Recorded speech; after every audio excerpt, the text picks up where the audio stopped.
बेसे आं नुदों मैया ससियेल मिडियायाव राजा खोरोमदाव एक्स जेनेरेल सेक्रेटारि पद्मजरा मण्डल बुंदों मोनसे जाहैबाय अश्वत्थमा राभा भाइस प्रेसिडेन्ट एक्स भाइस प्रेसिडेन्ट पद्मजरा मण्डल बुंदों आसलते बिथांमोनहा बिजेपिनि सोद्रोमा नंखायामोन बिथांमोना बिजेपियाव थांनाय 2022 सनाव बोसोरथाम बिजेपियाव एसे खामाय मावनानै हैनोसै होननानै कन्ट्राक्ट खालामनानै बिथांमोना फैदोंमोन दा थांनाय मे मासाव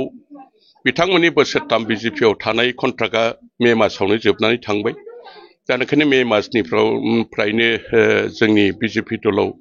बिथांमोना खुनु लोब्बा लानानै खुनु खामायखौ मावाखै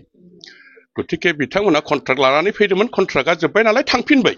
बेहाय आरो बिजेपिया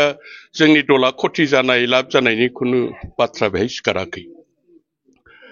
खोनानो मोनदों माबे इउपिपिएल दलावबो बेसेबां सत्य आं बेखौ मिन्थिया 2 मास 2 दिननि थाखाय कन्ट्राक्ट लानानै इउपिपिएल दलाव हाबैदों होननाय बाथ्राखौ खोनानो मोनदों 2 मास 2 दिन माने 2 मास 2 दिननि परे हयथ' सरकारा इउपिपिएलनि सरकारा जायाब्ला बा फैयाब्ला हयथ' बेखौ गारनानै दस्रा गोदान पार्टियाव हयथ' कन्ट्राक्ट खालामनानै खामायफोरखौ मावहैगोन बेबादि सिद्धा धारा लानानै 2 मास 2 दिननि थाखायल' इउपिपिएलआव थांदों होननाय आं मिथिनो मोनदों आरोखि दा बेजों जोंहा बुंनांगौ बाथ्रा जेबो गैया आसलते